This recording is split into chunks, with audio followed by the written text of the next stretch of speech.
This podcast is sponsored by nobody. Hi guys, this is Deborah Voorhees, Tina from Friday the 13th Part 5, and the director of 13 Fanboy. You're listening to Tommy Throwback Kovac on Splat from the Past, Trick or Treat, Don't Smell Tommy's Feet. See ya! Hey dudes, welcome to Splat from the Past, the only 80s themed horror and sci-fi show where things could get totally radical.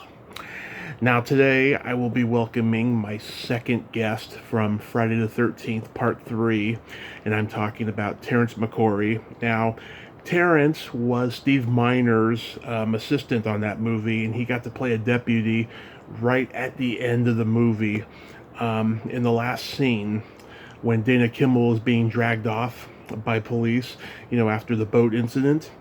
And he's done many jobs: props, art direction, many different things on different films. He's worked on Amityville 3D, Breakin, The First Nightmare on Elm Street, Alphabet City.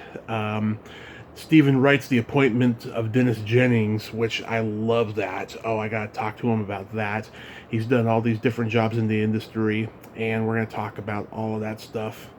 And that's pretty much it. It's going to be an interesting conversation. Don't get to really talk to crew members very much, but this is going to be absolutely fascinating. So yeah, here is my interview with Terence McCorry.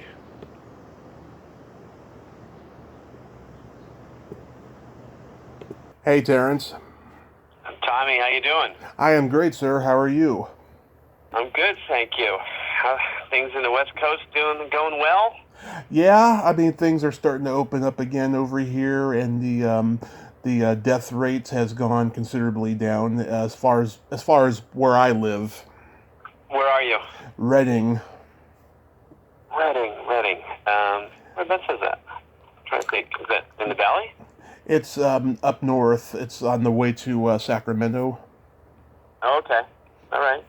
Countryside. Mm-hmm. This is such a great honor. Thank you for taking the time today. No. Well, I appreciate you saying the word honor. Happy to do it. Let me forgive my earlier inquiries because, didn't necessarily know who you were, and so as I actually checked with Julie, and I was like, yeah, he's a good guy, go ahead. So I said, okay. Oh, I appreciate that. Yeah, a lot of people are like that, and I understand it. I understand. So, going back in time, you've done many jobs in the film business. Did you gravitate toward movies early on in your childhood? Well, it's entertainment biz like so many things. You choose one path and you have no idea where it's going to take you. I actually I love television and performing. That's how I met Julie Fulton in high school. We were in high school musicals together. Mm-hmm. And we actually put together with a couple other friends like Tom McGowan. Mm-hmm. It was been pretty successful. We did put together our little theater troupe in the summers and have some fun. But when it came time to go to college, I was like, oh, what do I do now? I was like, well, I love television, so I actually went to Boston University School of Communication to study television, and that was the plan. I was in the director's program in television at Boston University, and then coming right out of school, my buddy Mike Leather, who's still in the business, we had gone to high school together and grammar school together, and he was in the film program, I was in the television program, Mm-hmm. and it was like, okay, now it's summer, and he saw a flyer about a student film or a young man who had won the Student Film Academy Award and got some funding and was doing a film in New York City, and so I said, well, let's do that. And for $4 a day, Mm-hmm. we were the two PAs on this little film called Small Circle of Friends. Oh yeah, I remember that movie. Yeah. And I got bit. I was like, oh, so this is the movies. So after, even though I spent all that time and money in the television program, I made a complete turn and said, oh, movies are the way to go. And so that's how it started. I was going to direct like Masterpiece Theater or something, then ended up just pursuing film. Yeah, it's interesting. I've talked to people who started out, their earliest influence was television first and foremost, and then they wanted to be on TV, but then films ended up coming into the picture because they didn't plan their destiny of being in film. Right. Yeah, and it's I don't who knows, like I said, you make these turns in your life, and who knows where it brings you. I don't know, television would have been maybe more practical because it's more corporate, and there's a clearer path. You kind of work your way up in networks and what have you, and film's a crapshoot. You just and if you don't know somebody, and if you don't have a lot of money, and if you're not incredibly talented, it's a rough road. Yeah, the whole business is a crapshoot, not just film. Oh yeah, yeah. What, if you don't mind me asking, I know you're doing the interviewing. What's your background?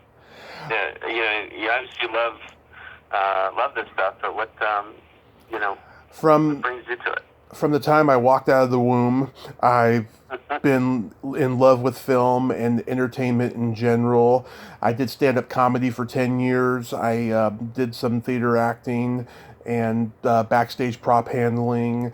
I've always been enamored in entertainment. And 6 years ago, I was on a very bad path of alcohol, and I had a car crash, and I spent 30 days in a coma. And wow, yeah, pretty tough. And when I awoke, and it was a series of 5 months that I was in the hospital. Once I got out, I realized, what, I need to start a podcast, because I was listening to podcasts in the hospital, particularly WTF with Mark Maron. He's like my idol when it comes to podcasting. Like, I wanted to talk to all the people who entertained me throughout my childhood and thank them for, basically making me who I am, And wow, that's a great turnaround. Yes, I wanted to basically do that. I wanted to keep old movies and entertainment alive, because people are starting to forget old movies and old entertainment, and we have this technology in front of us to be reminded of it. So I wanted to do all of that stuff. Yeah. Yeah, I love watching the TMC, the movie channel. Mm-hmm. Love it. And they have all the great classics, and they talk about it, which is really cool. Yeah. Yeah. So that's my background. That's my present. Yeah, you have a passion for it. That's great. Yes. I want to become. I'm glad it ended up. You went through such a trauma, but I'm glad it's turned into something really meaningful for you. It's become something meaningful and positive. Absolutely. I'm on the path of wanting to become a horror host. I've had a couple of deals fall through on that, but hopefully in the next couple of years it'll happen. We shall see. Yeah, well, we have I've done a couple of these. It's funny to get invited to these horror cons, right? With the little I've done, but I'll have to look them up. There's a guy who I met on one of them who's actually hosts the show. Mm-hmm. And does some super low budget, like microwave nightmares or monsters or something. These they're not even B. I think they're like C or D movies. But he's made a career of it. So maybe after this I'll see if I can hook you up with him if you want. Oh, that would be nice. Yeah. Yeah. I'm always looking for networks. Connections. Mm-hmm. So are you originally from New York? Yep. The Irish side is from North Jersey, Patterson, and the Sicilian side is from Astoria, Queens. Nice. So, yeah. So did you get involved in the New York theater scene in those days? Not really. I did some after Boston University.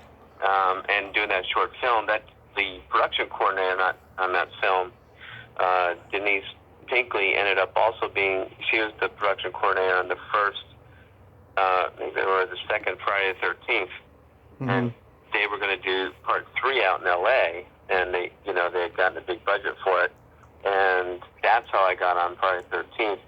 Part 3 was through her. So did that in L.A., but I wasn't really, wasn't really necessarily ready to stay there. So when I came back, I went back and forth. When I came back to New York, I then got into, I studied improv and theater and what have you, taking drama classes and all that in New York City for a while. But really didn't get too much in the theater scene because I was, still trying to make it in film. You do improv? I did back then, and quite honestly, the last few years I picked it up again. Nice. I'm actually up in the Hudson Valley is where I am now, and we've got a good little improv group that meets, and we just do it for fun, and it's great fun. It's hilarious, it's fun, it's creative, and it's what I love about it, it's so spontaneous, and then it disappears. It's not taped. It's not we create this these wonderful stories just off the top of our heads that have us rolling in laughter, and then it's gone. It's just it's into the ether. But it's really kind of a fun process. Yeah, I did some improv games in high school drama, and it turned me off of improv. I thought it was so hard, and now just in recent years, doing the podcast, I have much more respect for people who are in improv. I mean, I always did. I was always a Saturday Night Live and Second City fan, Yeah. But even more so now that I know about the process of it, I mean, it's a tough thing to do, but if you can do it, God bless you. Well, yeah, I think the reason why I like it now is because I don't have the pressure of okay, you've got to be really good at it. You got to learn the games. You got to learn everything because your livelihood and career is based on it. Because I remember taking the earlier, the intro classes and the first level classes in New York, and that was just the most fun. And then you go into the intermediate, and then you're getting, then it's getting really serious, and you got folks who are wanting to be actors and professionals, and it was definitely less fun and is less enjoyment, and so I stopped and just got more into film production. But and now that it's not, I don't feel the pressure of you got to make it or break it. It's definitely a lot more enjoyable. So was it really competitive back then? Yeah, anytime you get, any drama classes, right? When you've got people who want to be a professional actor, right? The first intro classes of those things, first level, acting 101. You're side by side with people who have regular jobs and they're feeling things out. But it takes, as it takes a lot of commitment, a lot of work, a lot of dedication, and you have to be really serious at it. And so it's an odd thing to be serious about comedy. It's a strange, it's a strange balance you have to have, and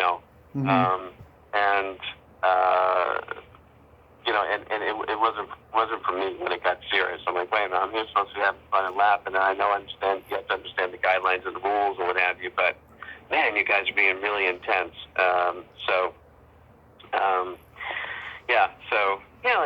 Like anything that you're trying to achieve something, it can be really pretty serious and intense. But of course, I'm not trying to do that now. So yeah. So on Friday the 13th, Part 3, you were Steve Miner's assistant. I was. Yeah. Which was just perfect. Anyone who wants to be in film, I couldn't ask for a better position on a crew. I mean, I'm with the director, Steve Miner, every day, and it was a drive from L.A. out into the valley. It was a good hour to an hour and a half, each way. And every day I was with him. Picked him up early morning, drove him back, and the rest of the day, I pretty much had the run of the set. I could hang out with any department. They all knew I was Steve's guy, and so I was kind of welcomed. I mean, they would give me crap because I was a young kid, and which was always fun. But I had access to everything, and that was just magical, including, he was doing rewrites, and that's how I got on the movie, because they had rewritten the ending, and there were state troopers in the ending, and they obviously hadn't cast it yet because he's writing it as we're driving, and I just bugged him. I drove him crazy so much, going back and forth about being the state trooper. I just kept reading the line a million different ways until he just gave in and said, "All right, shut up. You can do the line." And that's how I got in. Well, yeah, I've talked to David Kadams. He's a funny guy. Oh yeah. Yeah. I haven't in like 40 years. He's on Facebook. Is it? Yeah. Doesn't look anything like he did. Yeah, well, none of us do. In fact, when you look at the scene for Friday the 13th, I look now like Terry Ballard did then. Terry Ballard was the top guy. Yeah. That's the thing in a low budget. It was big budget for Friday the 13th, but it was still in low budget. A lot of non-union stuff going on. All those movies were kind of only partially union, and so there are crew members throughout that movie. And so I'm one state trooper, and Terry Ballard is the state trooper who walks up to me. He's the prop master, and I now look like him with white hair and a white beard. So when people see it, it's like, "Is that you?" It's like, "No, it's 40 years ago. Can't be me." So yeah, things change. Yeah, it's funny. A couple months ago, I interviewed Tommy Chong, which was an absolute dream of mine, right? And I was thinking, should I bring up David Kadams in Friday the 13th Part 3, right? Maybe he's not familiar, right? Then just a couple of weeks ago, I hear him on a podcast, and it gets brought up, and he was aware of it. I was like, damn it, I should have mentioned it. Oh, yeah, you never know, right? Yeah. I had I could have talked to him for 4 hours. I mean, it was a great hour-long conversation I had. We talked about a mirage of things, but... yeah, that stuff can be tricky. Yep. So working with Steve Miner was great. I mean, he went on to a huge career after that. Oh yeah, He Wonder Years. Wonder Years. He directed House, which was another Sean Cunningham movie, and Soul Man and Forever Young with Mel Gibson. Lots of good movies. Yeah. He was. It's really funny. He and who's I'm going blank. Last House on the Left. I'm trying to think. Oh, that's Wes Craven. Wes Craven, Nightmare on Elm Street. Mm-hmm. And there was another guy. There was like three of them, and they're all like kind of these nice preppy guys from Connecticut. Right. They all knew each other from back east, and they were just kind of mild-mannered. You'd never think anything of them, right? They just seemed like, like really just, a bunch of nice, preppy guys from Connecticut that you might have a beer with or whatever. But really, really pretty soft-spoken, pretty gentle. Not extremely dumb, but just frankly nice guys, and able to create these amazing, horror movies. Yeah. But yeah, he was a good guy. Spent Easter with him during the shoot. He was that kind of guy. Because I was, my family was back east, and so he had this beautiful apartment in Santa Monica, and his wife was super gracious and wonderful, and he was just a really nice guy, and so I was really blessed to work with him. But then I went back east, so I didn't stay in LA. And so we kind of went our separate ways, but it was a great opportunity to work with him. Mm-hmm. Where did you shoot your scene at? It was I just happen to have it right here. Let's see, it was out. Back in those days, it wasn't called Friday the 13th. It's called Crystal Japan. Mm-hmm. We went under that name for a long time. And it's funny. I actually have a map. It was out Golden State Freeway up northwest towards Bakersfield, actually. Oh. Yeah, it was about an hour and a half northwest, Mm-hmm. I guess. It was actually the ranch. It was a film ranch where they shot Dukes of Hazzard. Oh yeah. So it was great. So it had all these gullies and hills and things, and A rural look. Yeah. yeah, it was really fun to be, so when in the earlier scene I'm driving that car, and we had a ball driving those police cars, Yeah. it was the Dukes of Hazzard. That was really kind of fun. But it was way out, and it was up a bit higher elevation, so in March, it snowed. We were shut down because it snowed on the set for a couple of days. Wow. So I don't exactly know the town, but I know it's out, like I said, out 5, out towards, out towards Bakersfield. And let's say I'm in front of me, but I'm trying to, let's say the town. For Highway Freeway, San Diego Freeway North, the Golden State Freeway, Spunky Canyon Road. Yeah. So anyway, out there, but we went back and forth. So hence, that's why I was like, I got to spend all that time with Steve because we're in the car for so long. Mm-hmm. Yeah. Then you played an uncredited paramedic in Amityville 3D. I did, which was it just wasn't right. I was uncredited, Mm-hmm. but I'm in it, and I have a scene with Lori Loughlin. Yep. Who you certainly know her lately for being infamous, but Yeah. we know her from lots of other things before that. Full House.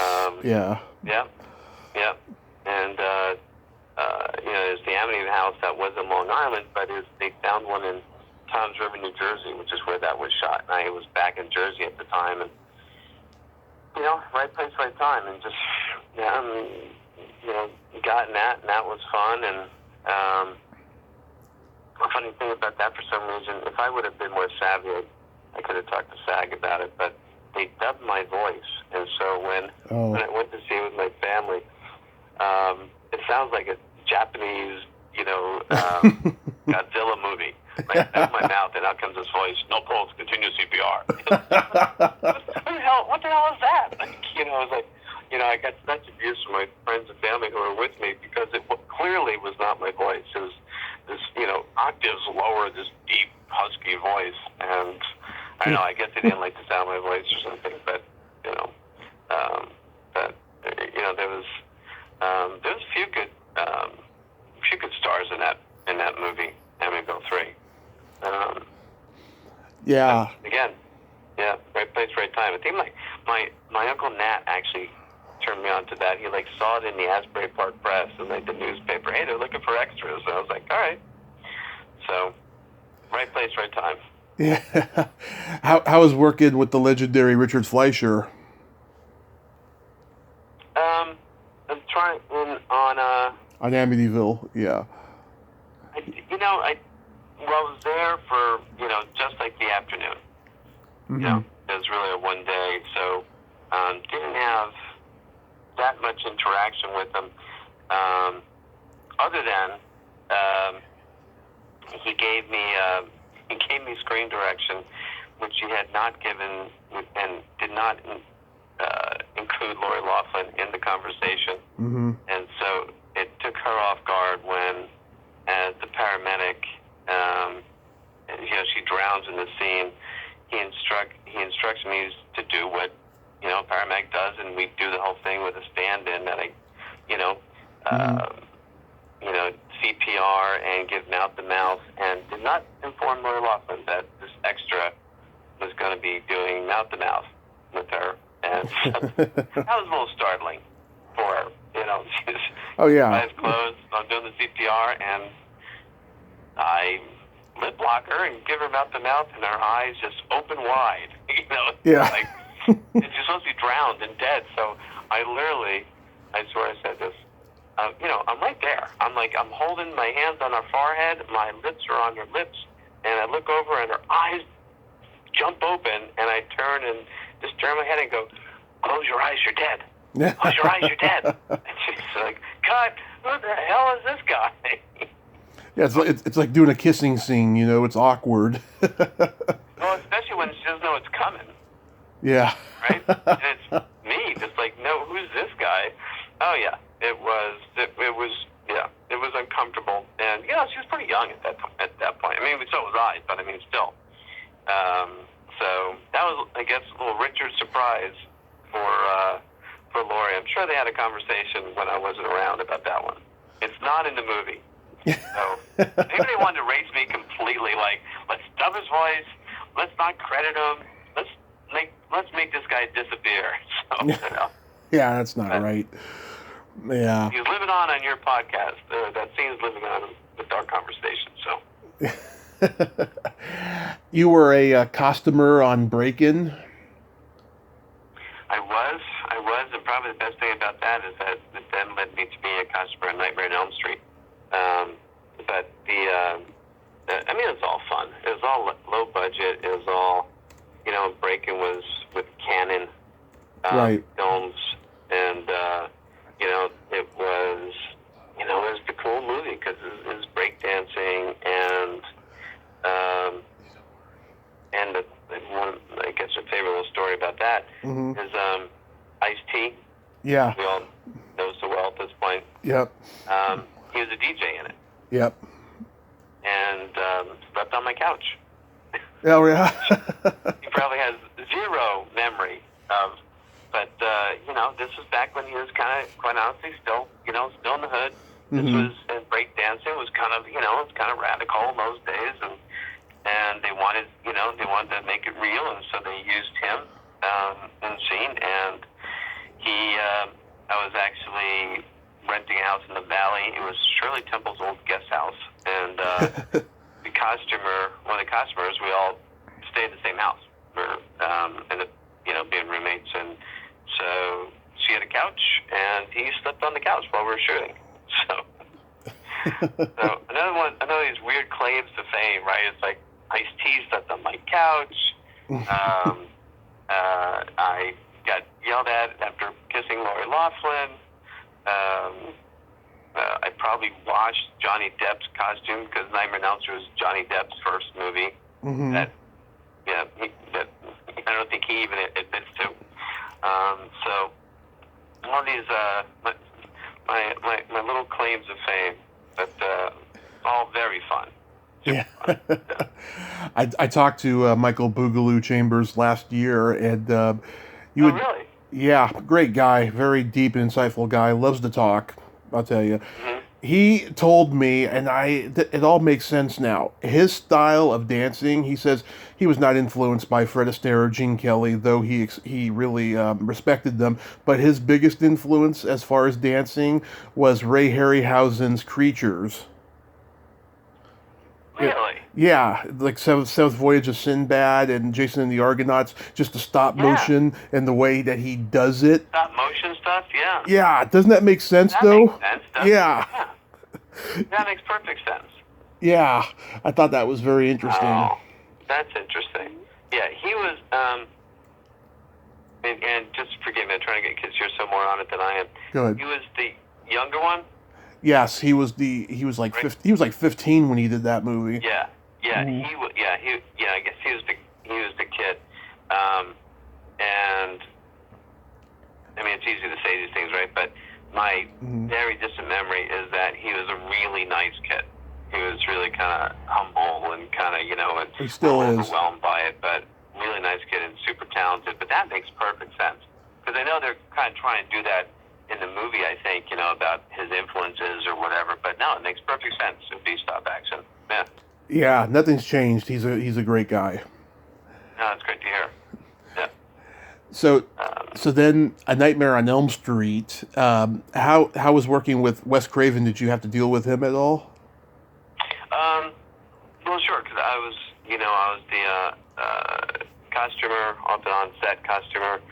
I think there's 3 of us in the department, So everyone's hanging out with everybody in a shoot like that, especially when there's so many different costume changes for Freddy Krueger, Robert Englund. Robert Englund was super nice. Quite honestly, no one really paid much attention to Johnny Depp at the time because they didn't know anything about him. He was a rock and roller who was in the movie, and a teenage kid who were going to kill off.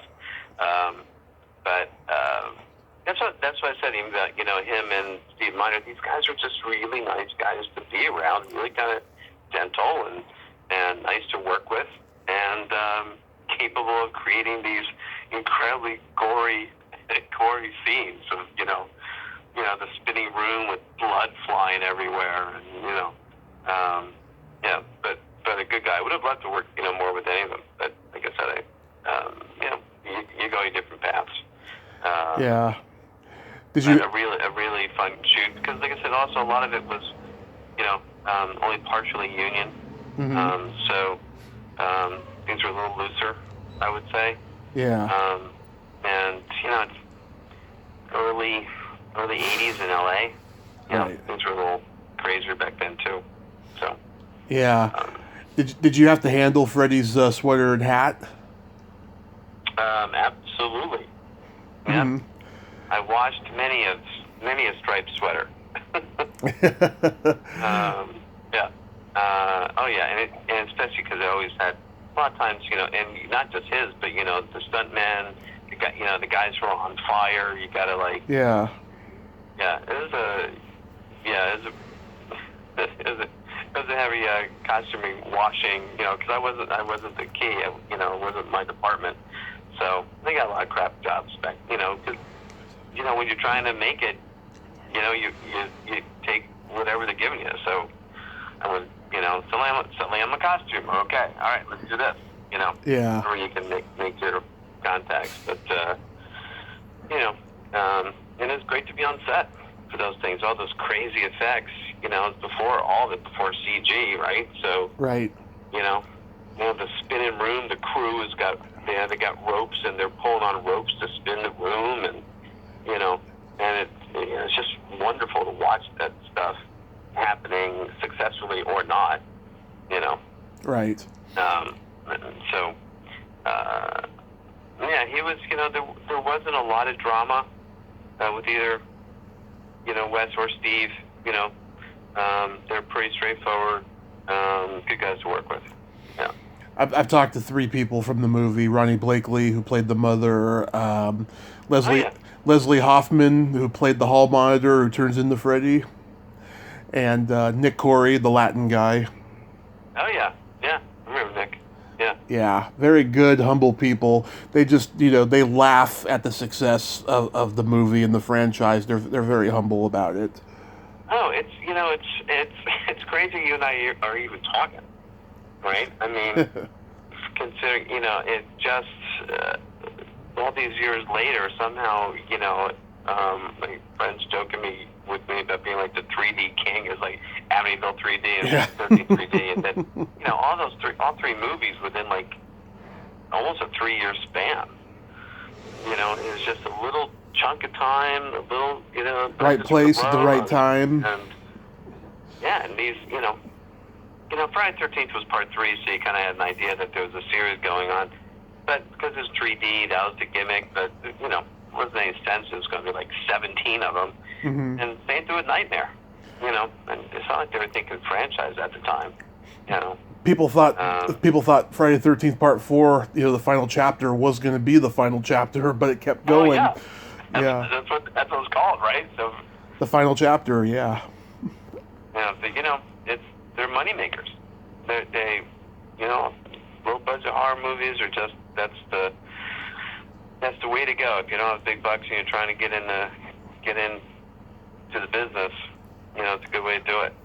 I find it very interesting, though, that there were non-union movies, because it almost says a lot about how the studio system works. It's like, yeah, we don't believe in these movies, we're just making them for the money, so go do whatever you want, Yeah, I think, in the bigger picture, who am I to say, but,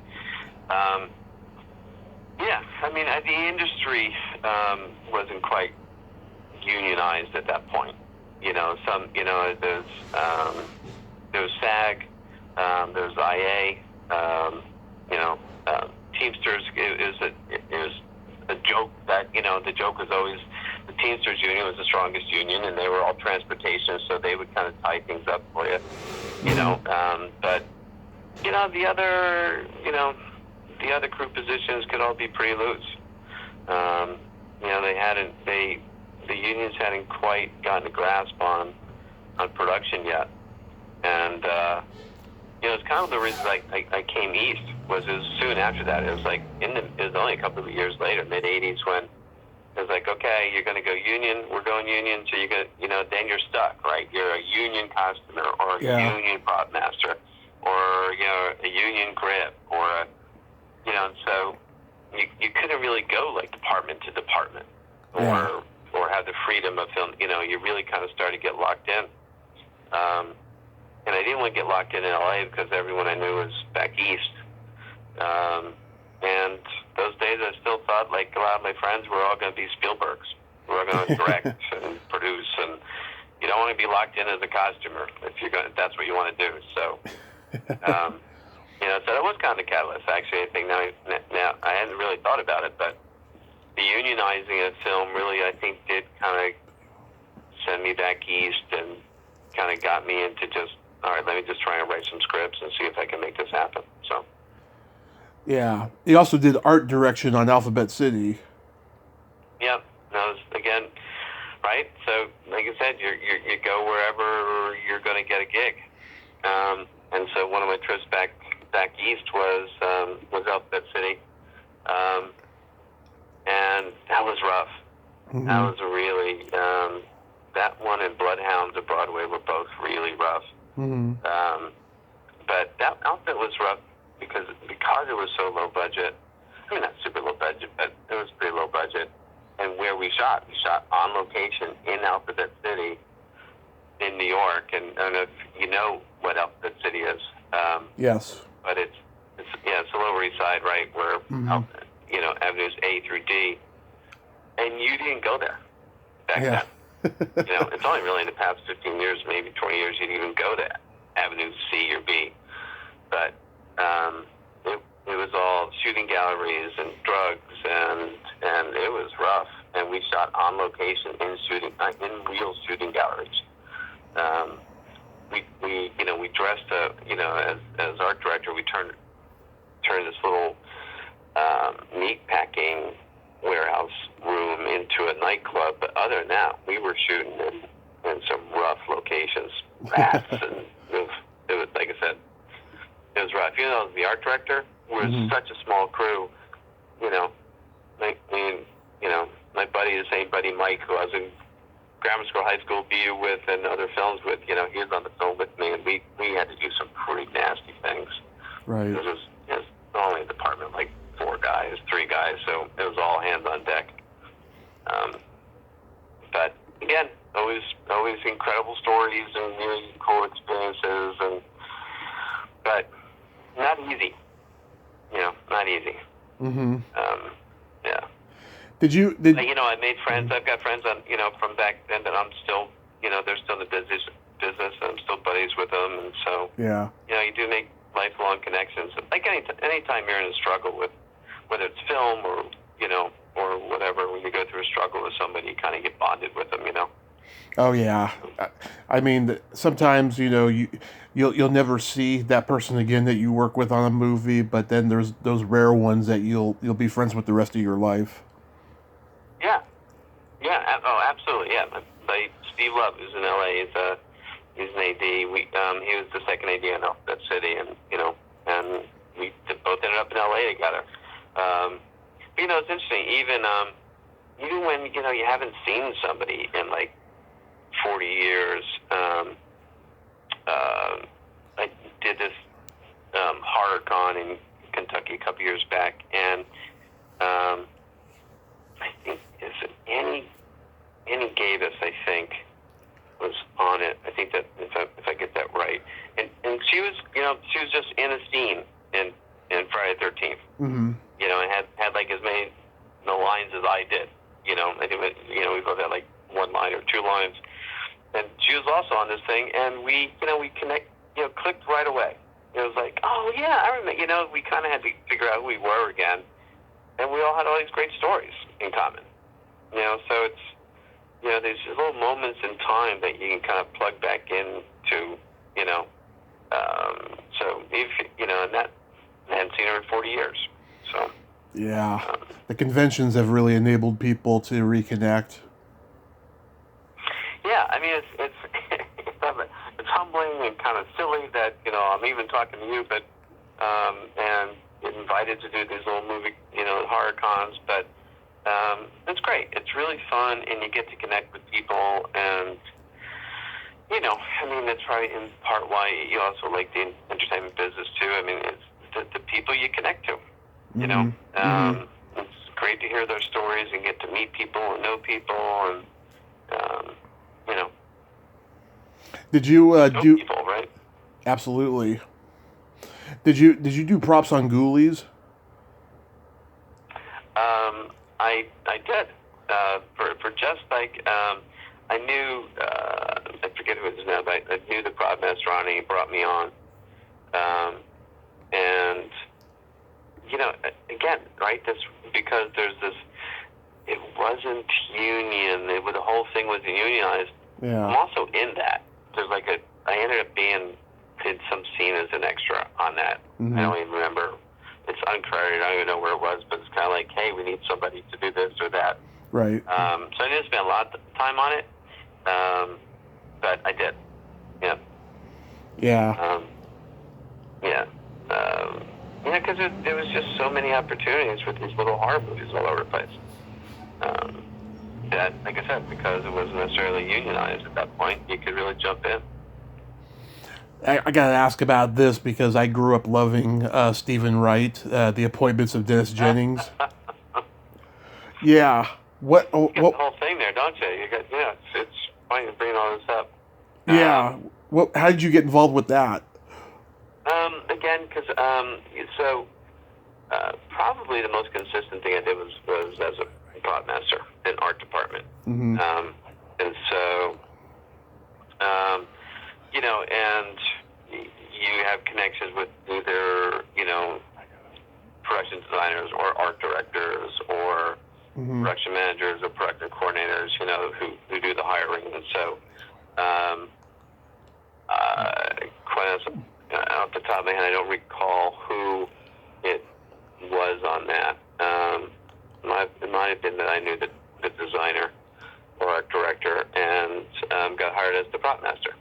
And I've got some really fun shots and scenes where it just be, Stephen Wright, myself, very minimal crew, and the director with a shotgun in the middle of Central Park.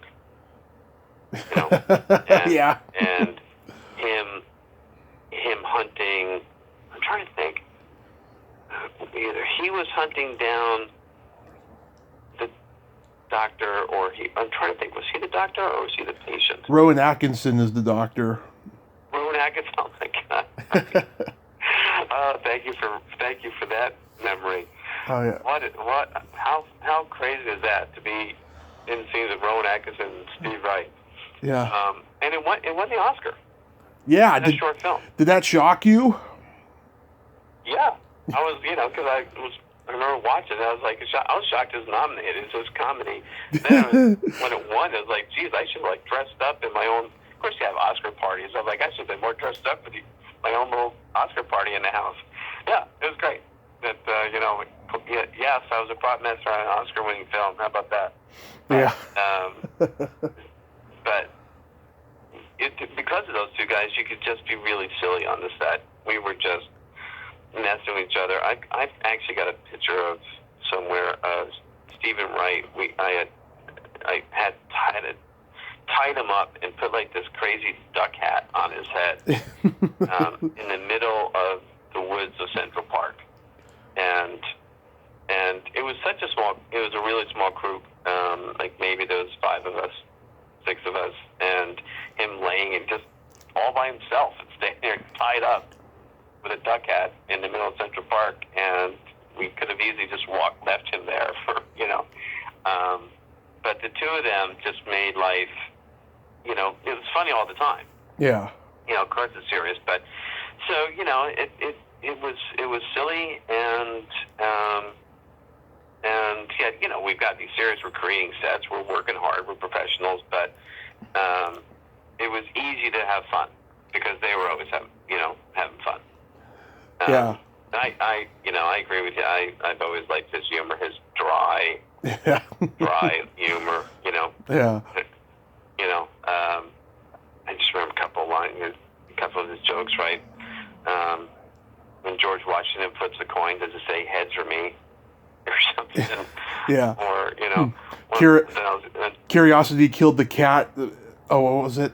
Curiosity killed the cat, but for a while I was the suspect. Right. It's like, you've got to pause for a second. You go, oh, right. There's another one. He's, Yeah. in that low monotone, right? I have a packet of instant water, but I don't know what to add to it. Right. Yeah. And his pacing and timing, there's a switch in my apartment. Yeah. I've been flipping it on and off. Finally got a letter from a woman in Poland who said, "Cut it out." Yeah. Yeah, he had some good ones. I love the scene when he's talking about his father, and you see him as a grown man sitting on his shoulders with a cotton candy during a parade. As a grown man, right? Yeah. And do you remember his Oscar speech? I don't. He said, I'm not going to do his voice, but he said, "Had I known I was going to win the Oscar, I would have made the movie an hour longer." I would have, or would? I would have made the movie an hour longer. Right. I get Best Picture. We could have won Best Picture, yeah. Yeah. Best Picture, yeah. Yep. Yeah, he's brilliant. Yeah. So after a while, did you get disillusioned with the business?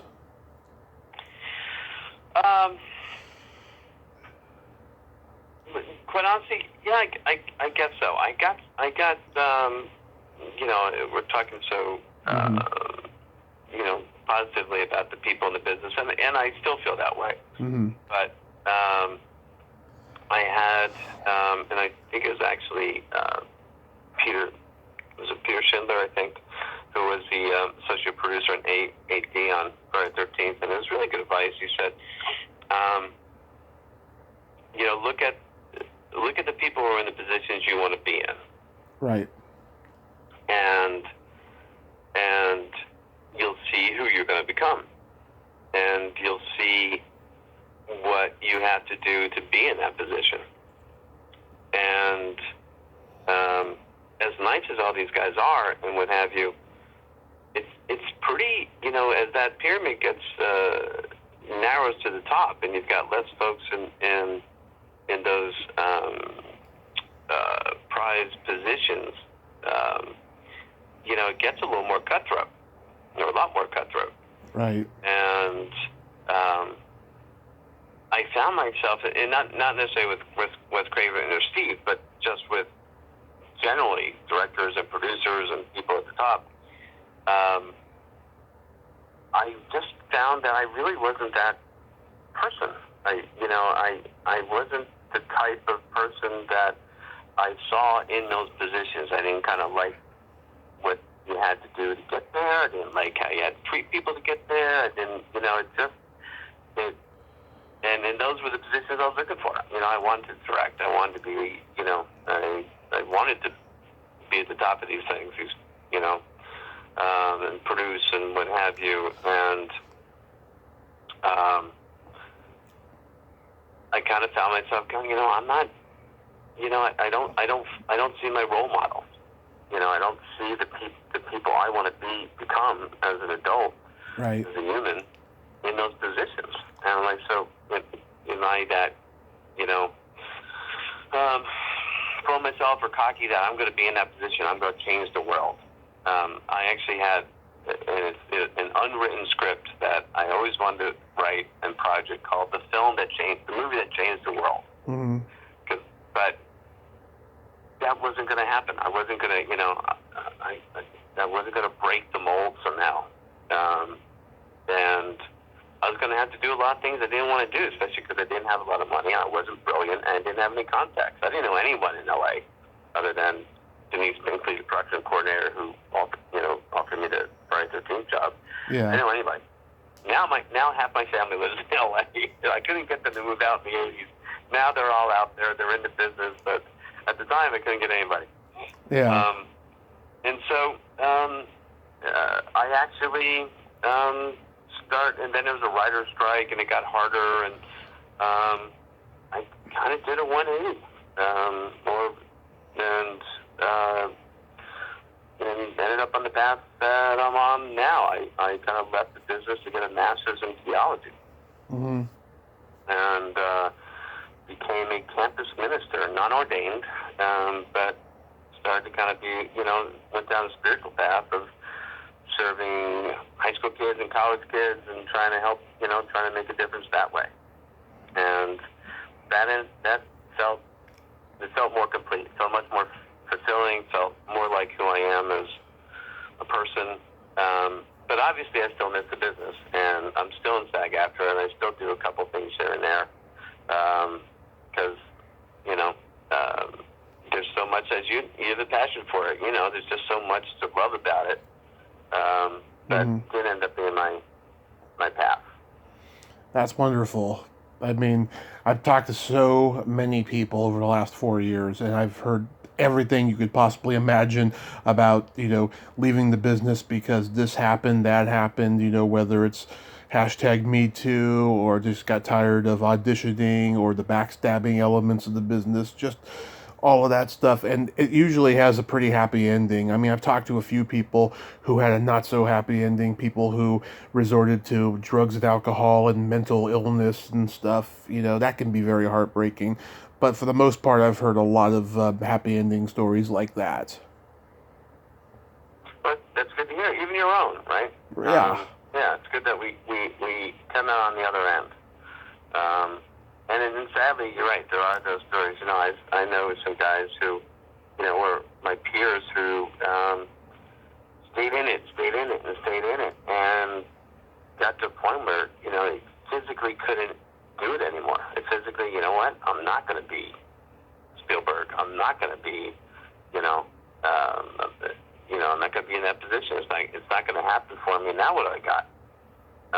You start aging out, because also, working on a set, it's pretty grueling, physically grueling to make movies.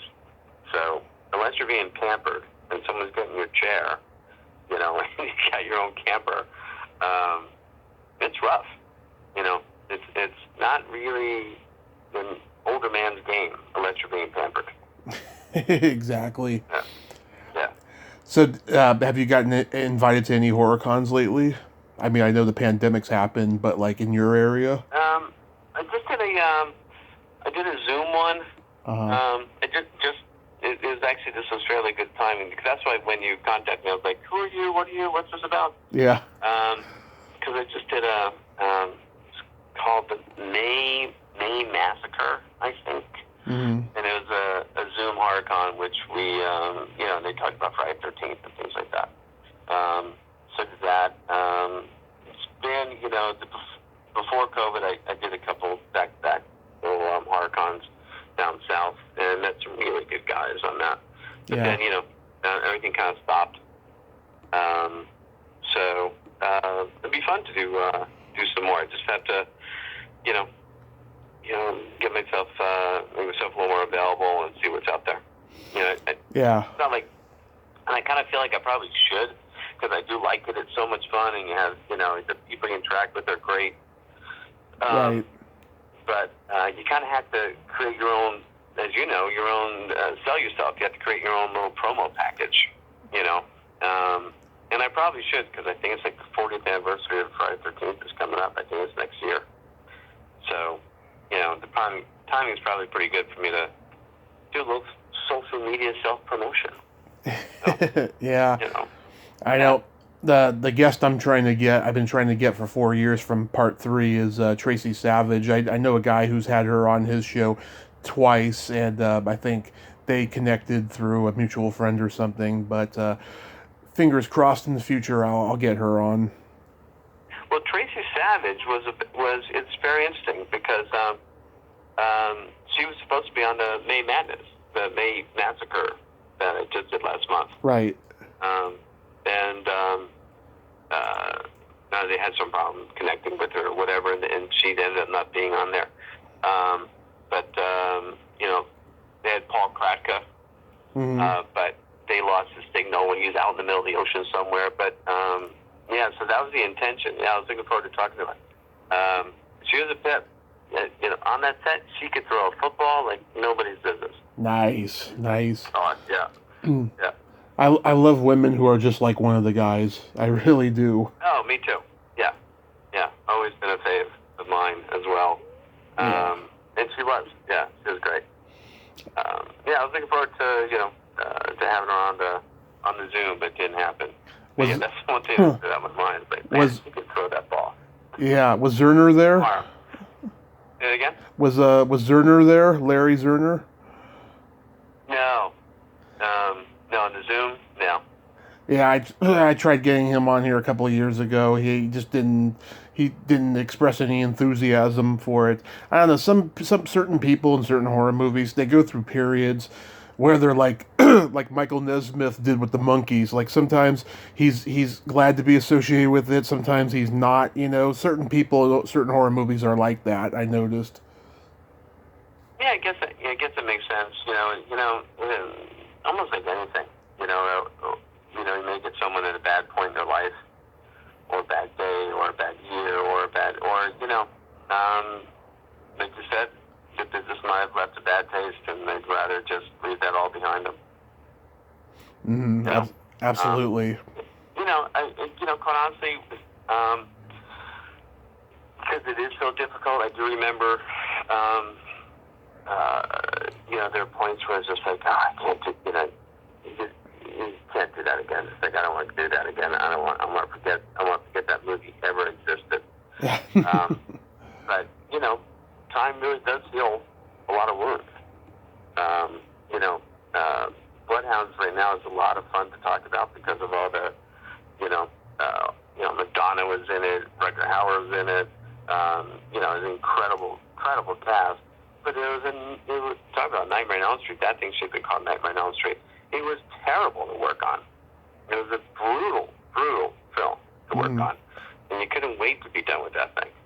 But years later, it's like, oh, this story, that story, and blah, blah, blah. So, a lot of times it depends on sort of the path someone's led since a particular event, Of course. And if you kind of feel like the business ruined you or whatever situation, experience ruined you, you don't really want to you don't want to look back at it, but, I feel blessed that I kind of, at a point where, I've been fulfilled in another career, and I can look back at that stuff pretty fondly and laugh about it and really like talking about it, as you can tell. Yeah. Yeah. Do you have a funny story about Julia? Fulton? Yeah. We other than high school, she went. We went our separate ways. She was definitely, from the Yale drama, I was like, wow, she is going to be something special, because she always was. Yeah. No, I guess, if I could think about it, she probably has better memories of like the summer stock theater troupe stuff we did together, because that was really funny and really silly, and that was a really nice group of people. So I don't know that I have any funny stories, other than she probably may not appreciate this, but she got a lot of flack for being so smart. Yeah. So talented. She was one of those gals, right? She was smart. She was talented. And when you're in high school, kids, sometimes don't treat you well when you're always first in this or that. Right. But I always appreciate the fact that I got to hang out with her. We, without those perceptions, because we did the musicals together, and we did, and she was always so nice and so patient with me, because we often got, maybe because we both had dark hair or whatever, the same size or whatever. Yeah. Because there wasn't a lot of males who, wanted to do these musicals. We got matched up a couple times together, and she was really patient with me because she was really talented, really nice voice. Mm-hmm. And I was marginally talented with not a great voice, but I was committed. I was dedicated. I'd show up. And we were in the musical King and I together, and we were the young lovers. And we had a solo, and she was pretty and sweet and a nice voice. And if there was ever a time they should have done me, that would have been it. They should have done my voice. I would have volunteered to do that, because I had this, this solo, part of it solo, and then, duet with her, and I'm sure she was thinking, what am I doing here? Get me to college. Get me out of high school, please, God. Because I was terrible. But she was very gracious. She always was. So, yeah. When I talked to her, I didn't know what to expect, right? And she had this wonderful mixture of, I'm smart and I went to Yale energy, but she also is free-spirited and just has a great sense of humor, and, she's very accessible. Yeah. I through Facebook, whatever, people stay in touch with each other, and I've been watching the things she does, and, and I'm always complimenting her. I'm always saying every once in a while, a little mention, like, that was hilarious, that was great, and people are really thoughtful, and I love her look, and the stuff she does with her style, and, I think she's wonderful. And enough that when you contacted me, I was able to say, hey, help me out here. What do you know of this guy? And she's straightforward and sweet, as she always is. Oh, I appreciate that so much. I'm gonna thank her personally for that, because I just think that's wonderful. Oh yeah, you should. Yeah, absolutely. Well, Terence, I thank you so much for coming on today. This was a lot of fun. Yeah, it's been a pleasure. Yeah, it was a lot of fun for me too. Yes, and, I'll look. I'll look at that contact for you a little bit too. So you're looking to host some horror shows yourself, and I'll see if I can make some connections for you. That would be great. Yes, and also, I hope, with the convention circuit over here being shut down and stuff in California, that hopefully if it opens up again, you get booked to come out here. Yeah, that'd be great. Yeah, like I said, I've got a lot of family down there, and maybe we'll get a chance to actually meet. Yeah, I mean, I go all over California for conventions. I go to the Bay Area where I'm from. I go to LA. Mm-hmm. I go to Sacramento, everywhere for cons and stuff. So yeah, hopefully we'll get the chance. I'll give you a little parting tip of a rising talent to keep an eye out. Okay. My goddaughter, her name is Diana McCorry. Mm-hmm. And she is doing great things. She's a writer and producer, and just keep your eyes out for that name, Diana McCorry. She did I don't know what she's known for in certain circles. She did a Facebook animated series called Human Kind Of. Huh. Human Kind Of. You should check it out. She's doing a lot more things, and so yeah, check out the trades for her. You're going to hear about her in years to come. Okay, Diana McCorry, awesome. Diana McCorry. Diana McCorry. My niece and goddaughter. Yep.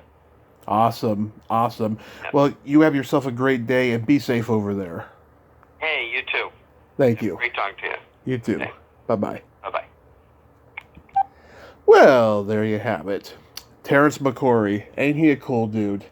That was so nice of Julia to put in a good word like that for me, you know. I mean, I've heard from people saying, you know, so and so put in a good word for you and stuff, but just to do it unexpectedly like that, I just love it. You know, she's only known me for a few weeks since I interviewed her, so I just truly appreciate that. Thank you so much, Julia. Thank you, Terence. We had a lot of fun today. Well, until next time, this is Tommy Throwback Kovac saying, there's no shame in living in the past, because the present sucks. Later, dudes. Ch-ch-ha-ha-ha. Ch-ch-ha.